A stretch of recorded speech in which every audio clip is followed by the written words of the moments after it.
नमस्कार दोस्तों, स्वागत है आप सभी का हमारे YouTube चैनल संजीवनी फॉरेस्ट में। साथियों, हमने पिछली वीडियो में मेडिकल साइंस की विभिन्न ब्रांचेस के बारे में बात करी थी। यदि वो वीडियो आपने नहीं देखा है तो मैं डिस्क्रिप्शन में इस वीडियो की लिंक डाल दूंगा।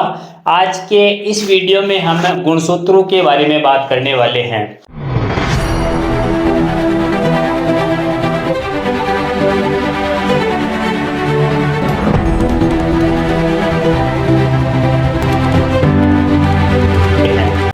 हमारी प्रकृति के अंदर मौजूद प्रत्येक जीव के अंदर गुणसूत्रों की संख्या अलग अलग होती है और गुणसूत्र को देखने पर आपको ऐसे लगता है जैसे सीढ़ी जो होती है उसको एक व्यवस्थित आकार में जैसे मोड़ रखा हो। गुणसूत्रों के हिसाब से ही जीवों का विकास होता है, यानी शरीर की प्रत्येक सेल्स का और शरीर के प्रत्येक ऊतकों के विकास और निर्माण के लिए गुणसूत्र ही जिम्मेदार तत्व होते हैं। गुणसूत्रों के माध्यम से ही हम जीव की हिस्ट्री, जीव के उत्पत्ति, विकास और उसके पृथ्वी पर रहने के मौजूद के समय के अंतराल को पता लगा सकते हैं। यदि किसी अज्ञात व्यक्ति की बॉडी मिलती है तो उसका पता गुणसूत्र के माध्यम से ही लगाया जाता है, ठीक है ना। तो गुणसूत्र डीएनए और आरएनए प्रोटीन की एक सम्मिलित संरचना है जो हमारे जीव के विकास के लिए जिम्मेदार होती है। भाषा की यदि बात करें, वह संरचनात्मक तत्व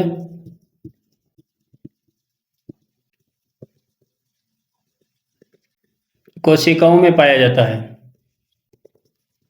ठीक है। वह संरचनात्मक तत्व जो जीवों की कोशिकाओं में पाया जाता है, इसमें आनुवंशिकी जानकारी यानी डीएनए संचित रहता है। इसके अंदर क्या रहता है? तो डीएनए, आरएनए और प्रोटीन। ये एक बार सीडी है, ठीक है। अब इस सीडी को जैसे अपन थोड़ी सी बेंड करेंगे, इस तरह की संरचना आप उसको देख सकते हैं डायग्राम में। इस तरह की संरचना होती है, ठीक है। प्रत्येक जीव के अंदर, संसार में जितने भी पृथ्वी पे और हमारे वायुमंडल में जितने भी जीव होते हैं, गुणसूत्रों की संख्या अलग अलग होती है, ठीक है। गुणसूत्रों की संख्या की यदि बात करें, जीव के विकास के लिए जिम्मेदार होती है। मनुष्य की यदि बात करें, तो मॉडर्न मेडिकल साइंस कहती है कि 22 जोड़े एक्स वाई एक्स एक्स, तो इस तरह से 22 के 44 प्लस 2 ही है। तो इस तरह से कुल कितने हो गए? 46 गुणसूत्र।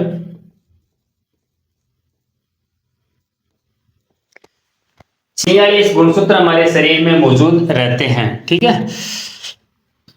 इसमें से 22 गुणसूत्र जो है ऑटोसोम्स गुणसूत्र होते हैं।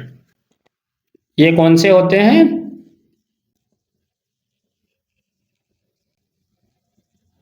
ये कौन से होते हैं? Sexual chromosomes. 22 जोड़े ऑटोसोम्स के होते हैं और एक जोड़ा जो है सेक्सुअल क्रोमोसोम्स होता है। तो इस तरह से हमारे शरीर में अगर जोड़ों की संख्या पूछ ली जाए तो 23 जोड़े होते हैं। 23 जोड़े, ठीक है। 23 जोड़ों का मतलब कितने हो गए? 46 गुणसूत्र। 23 जोड़े के मतलब 46 गुणसूत्र। ये मॉडर्न मेडिकल साइंस करती है, लेकिन कई भर्ती परीक्षाओं में और जितनी भी आयुर्वेद की भर्तियों में अगर क्रोमोसोम्स की संख्या पूछ ली जाए आपको, तो वहां पर आपको 48 गुणसूत्र लिखने हैं। अब आयुर्वेद वाले ही इस चीज को बताएंगे कि वो उन्होंने 48 किस हिसाब से मान रखे हैं। मैंने जितनी भी भर्तियां देखी है, 3-4 भर्तियों के अंदर ये गुणसूत्रों की संख्या से रिलेटिव सवाल पूछा गया था, ठीक है। आयुर्वेद की, योग नेचुरोपैथी की आरपीएससी ने जो है ना, आरपीएससी ने भर्तियां जितनी भी करवाई है, उसमें गुणसूत्रों की संख्या उन्होंने 48 को माना है। तो आपको सही और गलत में नहीं पढ़ना है। अगर वहां 48 ऑप्शन आ रहा है, ठीक है, यदि आरबीसी और आयुर्वेद से रिलेटिव कोई भर्ती है तो वहां पर 46 ऑप्शन आपको देखने में नहीं मिलेगा, वहां पर आपको 48 ऑप्शन देखने को मिलेगा, और इस 48 ऑप्शन को ही आपको सही राइट करना है। उसमें आरपीएससी किस हिसाब से 48 मान रही है उस वाले जमेले में नहीं पढ़ना है, अपना क्वेश्चन सही करना है। वहां पर आपको 48 गुणसूत्रों की संख्या को राइट करके आना है। 44 लिख के आ जाते हैं, 44 लिख के आ जाते हैं, और आरपीसी अगर 48 मान रही है तो एक कोर्ट केस की एक अलग ही प्रक्रिया बन जाती है। अपने को कोर्ट केस वाले जमेले में नहीं पढ़ना है, और आपको ध्यान में रखना है कि गुणसूत्रों की संख्या यदि आयुर्वेद से रिलेटिव कोई बढ़ती है तो वहां पर गुणसूत्रों की संख्या आपको 48 करनी है। ठीक है ना। ये तो हो गए मनुष्य में गुणसूत्रों की संख्या।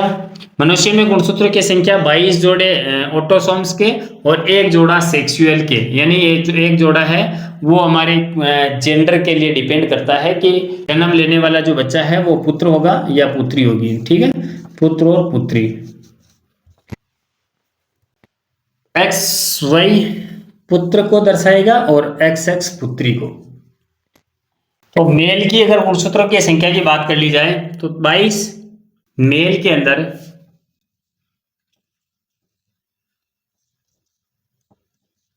एक्स वाई,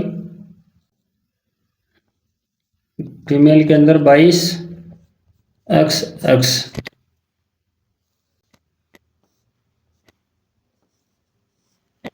चौवालीस 2 46। ठीक है, इस तरह से ये तो गए हमारे मनुष्य में गुणसूत्रों की संख्या 46, आरबीसी और आयुर्वेद के अनुसार 48। ठीक है, 50 और 46 ये आपको याद रखना है। जहां पर 48 ऑप्शन आ रहा है वहां पर 46 ऑप्शन देखने को नहीं मिलेगा। ये मैं आपको क्लियर कर रहा हूं, जहां पर 48 अगर दिखाई देगा तो वहां पर 46 आपको देखने को नहीं मिलेगा। ठीक है, ये तो हो गए हमारे मनुष्य में गुणसूत्रों की संख्या। अन्य जीवों की यदि बात करें, अब प्रकृति में मौजूद अन्य जीवों के अंदर गुणसूत्रों की संख्या की यदि बात करें तो हमारे शरीर में कई सारे ये हमारे संसार के अंदर हमारे आसपास में कई सारे जीव होते हैं जिनमें गुणसूत्रों की संख्या मनुष्य की तुलना में किसी में ज्यादा हो सकता है, किसी में कम हो सकता है, यानी कि प्रत्येक जीव में गुणसूत्रों की संख्या अलग अलग होती है। यहाँ पर मनुष्य में गुणसूत्रों की संख्या 46 48 आ रही थी। तो यदि अन्य जीवों की यदि बात करें, अन्य जीवों की बात करें जैसे शेर है, गधा है, गाय है, ठीक है, बंदर है। पहले बात करते हैं अपन गाय की। गाय हमारी माता है। गाय यानी कौ में गुणसूत्रों की संख्या की बात करें, गाय की बात करें तो गाय में गुणसूत्र की संख्या 60 होती है। 60 का मतलब 30 जोड़े। बिल्ली की बात करें, बिल्ली में 38। ये जो मैं लिख रहा हूं ये टोटल गुणसूत्रों की संख्या है। ठीक है, 60 टोटल है। कम जोड़ों की बात करें पैर की तो इनके आधे कर लेना, 60 के आधे 30, 38 के आधे 19 जोड़े। शेर की यदि बात करें, शेर में बिल्ली में और शेर दोनों को देखने पे चीता जो आता है, चीता, ठीक है, बिल्ली और शेर, चीता जो है वो देखने में सेम ही लगता है तो उनमें गुणसूत्र की संख्या भी सेम होती है, 19 जोड़े। गुणसूत्र की संख्या 56 होती है। 56 इंच का सीना, इससे 62 गुणसूत्र।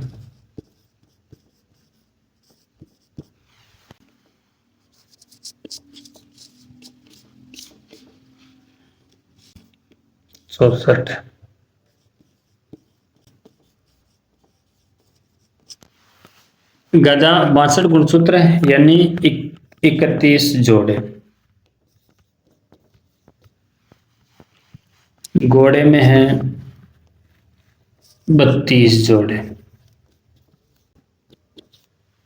मक्खी की यदि बात करें, मक्खी की यदि बात करें तो 8 यानी 4 जोड़े गुणसूत्र।